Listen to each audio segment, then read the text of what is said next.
I would say what I'm able to bring, there's one thing to just be a real estate agent and to just go out there and sell, but I think at my 22-year mark, one, I don't sell. I actually solve problems for clients.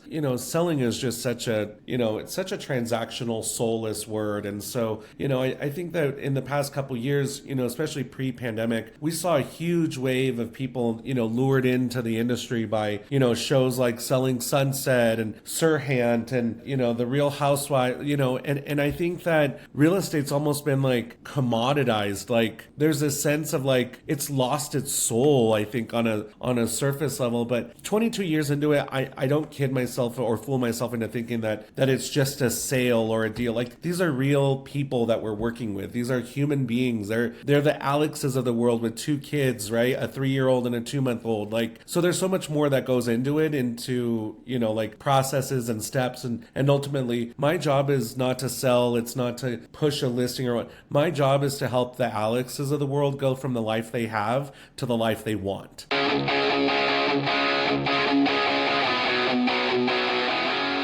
This episode is brought to you by 10X Nerds. If you're a business owner doing real revenue, there's a good chance you're overpaying in areas you haven't even looked at.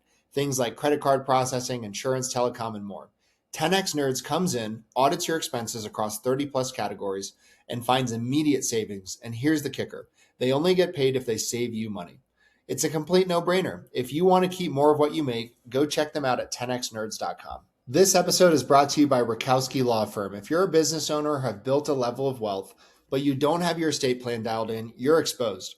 Rutkowski Law Firm helps families and business owners protect their assets, avoid probate, and make sure everything transfers exactly how it should. This isn't just paperwork, it's a real strategy to protect your legacy. If you haven't looked at your plan in a while or don't have one, go to rutkowskilawfirm.com.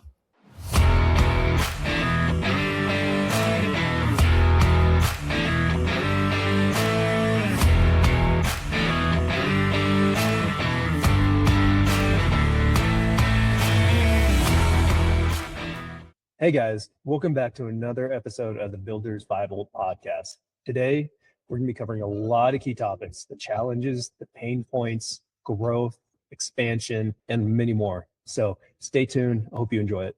Yeah, let's start off. How'd you get into the real estate game? How long you been a realtor? What made you get into it? Things of that nature. Yeah, so I started in 2004.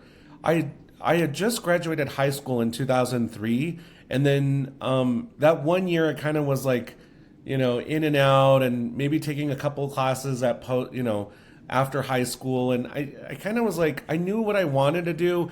So I got my real estate license right away. You can imagine how daunting that is when you're selling when you're trying to sell clients' houses, but you're living in like your parents' basement, and You're 18. Right, and you're 18 and you're trying to convince people like, oh, you should do this. And so so this year will mark my 22nd year in real estate. And honestly, I got into it just because, well, one, both of my parents are immigrants, and housing was always kind of at the forefront of like something that we never had. And it was like a symbolism of like, the American dream, like we're becoming a part of the American quilt of home ownership and assimilating, and so home ownership was one of those things. Like the feeling that I got, when we finally bought our very first home, it was like, this is awesome. Everybody should experience this. And so, and then I think the other part too is the not knowing what I wanted to do after high school, like. I think a lot of people go into college, they've got these big scholarships or they have these big loans and plans. And my parents, they didn't have the financial backing for me to just wing it. And I didn't, so it worked out where I was like, you know what, I'm going to try it. Let's see. And here I am 22 years later, 21 and a half years later, still loving it. And yeah, hundreds of millions of dollars of volume of real estate sold after. So it's definitely, I would say it's a passion of mine for sure. Yeah, no kidding. We were doing it for that long, straight out of high school. I mean, for sure. Long time. I will say though, I managed to piecemeal my degree in architecture and urban planning. So it was definitely a longer. Most of my friends, by the time they were getting their college degrees, like I was like barely working on my first, piecing together like my core classes, and so it was like I was on the 10-year program. Versus everyone else that was on the 4-year program. So so I decided though that I don't want to be an architect. I don't want to sit behind a computer drafting or AutoCADing. Like I really want to be out there shaking hands and kissing babies. That's where I think I really thrive. So Sure. So yeah. Sure. Absolutely. I'm the same way. I can do the computer stuff, absolutely, but I prefer to be out there talking to people, shaking hands, kissing babies, just like you alluded to. But yeah, I'm right there with you. But it's good to have that background, like when you do go into a house, or if you are talking to a developer, that type of stuff, so you can speak, knowledgeably about it, or, have some sort of education about that.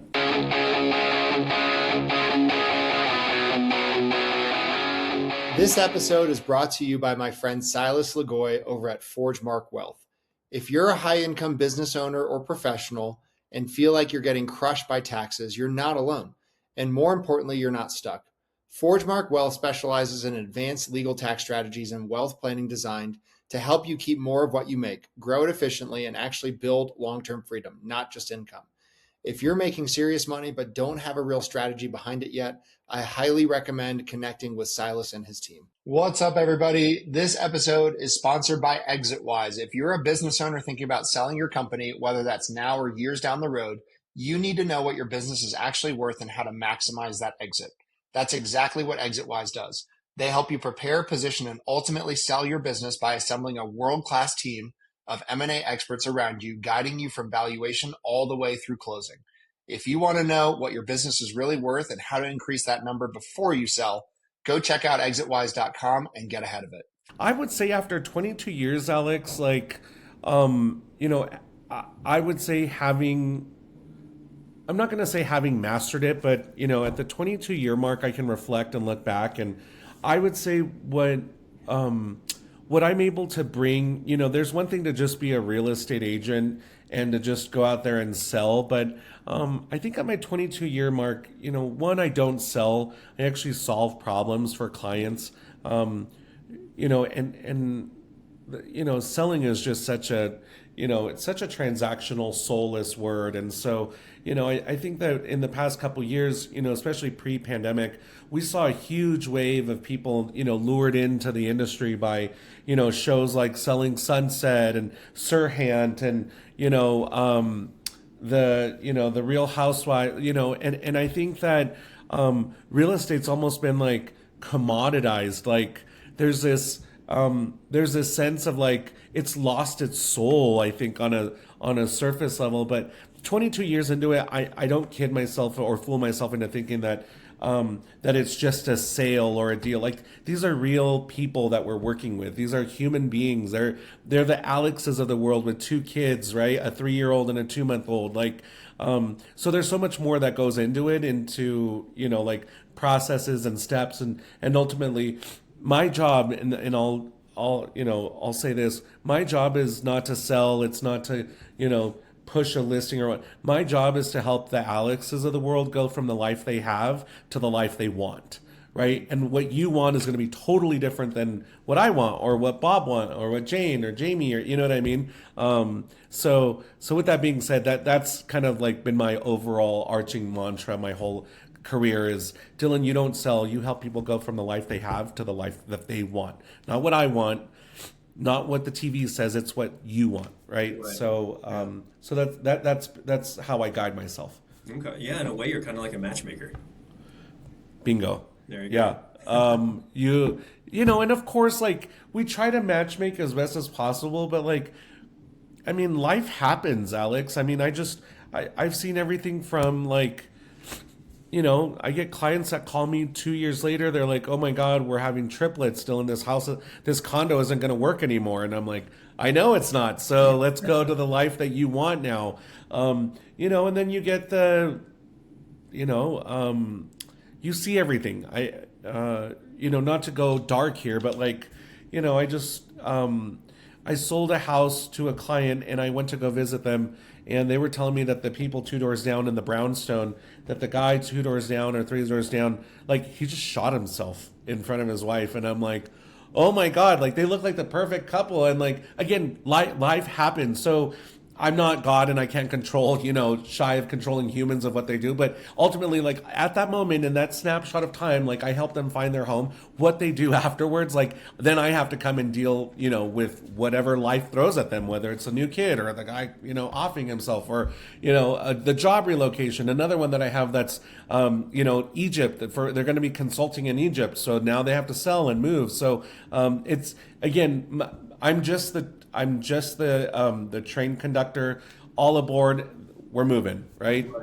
So there's no selling. It's really being in tune with where my clients are at in that moment of life, where the current situation that they're in, the current living situation they're in, no longer works for the life that they're about to embark on. Sure, absolutely. And if you can provide that little bit of help. Because, for example, triplets, it's a lot of work. We have a friend who's had triplets as well, too. Whoa. Yeah. That's a lot. Exactly. And they're moving to Europe, and they have other things on their plate. They have to find housing over there, this, that, and the other. So if you can take that just little piece, off their plates and along the way, it works wonders, and it goes miles. So. No, I totally agree. Lately I would say, and again, and Alex, stop me. Like if you have a clear itinerary or an agenda that we're supposed to stay on, otherwise I'll just sit here and just keep rambling. But, I would say that, right? Like a lot of people, and you tell me, Alex, like whenever people, like if I were to ask you, hey, Alex, like, I mean, I know you're not a realtor, but if I were to ask you, this is kind of like my taking a pulse on the market. But if I were to ask you, Alex, what do you think the shape of the world is in right now? What would you say? I think it depends on what your perspective is. Okay. It really depends. If you're, if you just kind of have a negative mindset, then yeah, the world's going to, the trash. But, if you see the light on things, kind of see down the road, like, okay, I can see where this is going now. There's going to be your hard times, there are going to be your easy times, but that's everything. That's life. It's whether it's your personal life or, exactly just like your clients, they moved into a house and then their neighbors, shot himself. Exactly. So it's really just, I think everything's about perspective. It's for me right now, as being a dad of 2 right now, my focus is on providing for my kids, and so I'm trying to do what I can for them, and then also I need to be a good role model for them too. So I always need to be, in a good mood and show them what's right, show them what's wrong, that type of stuff. So yeah, I really to answer your question, I think it's perspective. So and what's interesting right now is like, I think that in the real estate market, and this is where I was going to lead up to, is like, so then I'm going to ask you, like, what do you think the state of the finance, like, what do you think the state of the economic world is right now then? Okay. Yeah, it's definitely, it's not easy. But if you look at it, prices are only going to go up, whether that's real estate, gas, milk, eggs, whatever it is. I mean, go back to our parents back in the 50s, milk was 10 cents a gallon and, gas was, 80 cents, that type of thing. And then look at it now. So, but prices are only going to go up. You got to adapt. And so, I mean, I know back during COVID, prices with the interest rates were at, record lows, at 2%, 3%. And people, which, by the way, those are never coming back. Oh yeah, absolutely. Our house is at 3 1/8, 3.125, and my wife and I, we're not going anywhere anytime soon. Yeah, it's crazy that people still think that, like, which, by the way, I think I call BS on people saying that they don't move or sell because of the interest rate. It's like, right now people are like, oh my God, some people are like, they use it as an excuse, like, oh my gosh, like, I'm going to wait until rates come down to the 3s and the 4s. Yeah. And I'm like, well, I think you're lying. I said, I don't even think that you were going to buy. I don't think you were planning on buying. You're just using that as a deflection, because when rates were that low, I was even asking you back then, and you were like, oh, this and that. Yeah. So anyhow, when it comes to interest rates, I don't, one, we're never going back to that. Yeah. As a matter of fact, we were looking at like the 10-year outlook on what mortgage rates will be, because I think people conflate like what happens with the Fed, with the short term stuff versus like the treasury bills and what they're at. So I would say that right now is actually a great, we're finally seeing some stability like in the mortgage rates. Yes, I know that we're in a war right now, so we're going to see a little bit of volatility of that, but for the most part, I think the 10-year outlook looks pretty stable. I think that between the 5s and the 6s is going to be our new norm. Right. Maybe a little bit above, maybe a little bit under, but that kind of seems to be what our cadence is going to be moving forward. But what I was going to get at is I think that right now there's this like shared like, oh my God, I like right now I'm on the chair for a nonprofit and we have our annual gala, and they're probably going to be some of the most expensive tickets in comparison to local galas for trade organization and for other chapters across the country. I think we're at like $275 a ticket, and they're like, Dyllan, this is insane. The economy's bad, and I'm like, what? Says who? And they're like, oh, that's just how it feels. And I'm like, so it's interesting. Like you going back to your point is, perspective on, on what your perspective is. Matter of fact, unemployment right now is actually at the lowest. It's super duper low right now. And job growth and wage growth actually has increased since the pandemic until now. So it's interesting to see in the real estate industry, and especially where this gala is tied to it, is that people are feeling like, oh, there's a the economy is bad or this and that. And so all this is to get through, Alex, is that like I've been in this for a long time, that being a data-driven person that helps my clients make those financially savvy decisions. I'm not on a whim, and I'm not like, oh, it feels like this, or the economy is bad, which, by the way, every year that I've chaired this gala, we always sell out, and it's the Asian Real Estate Association of Denver. We have our annual gala. We're about to make our big announcement for our talent. And I think, don't quote me on this, but I think one of the people on our gala committee was saying that the closing performance was either going to be Dabin or Sabai. I don't know who those are, but for those that, if I don't know who those are, but I think they have a pretty large following on social media. But anyhow, I know that she's working with them. But anyhow, going back to this is I think I'm able to cut through the noise and to cut, through what, especially a lot of these newer agents are feeling like, oh my God, it's bad. I think real estate is great all the time. Whether it's 2026, 2020, 2021, 1999, 1975, real estate is a great time. And I love riding the roller coaster of it, just up and down, Hey everyone, we hope you enjoyed this episode of the Builders Bible Podcast. If you have any questions or if you want to be on an episode, reach out anytime. Alex at kings-coaching.co. Talk to you guys soon.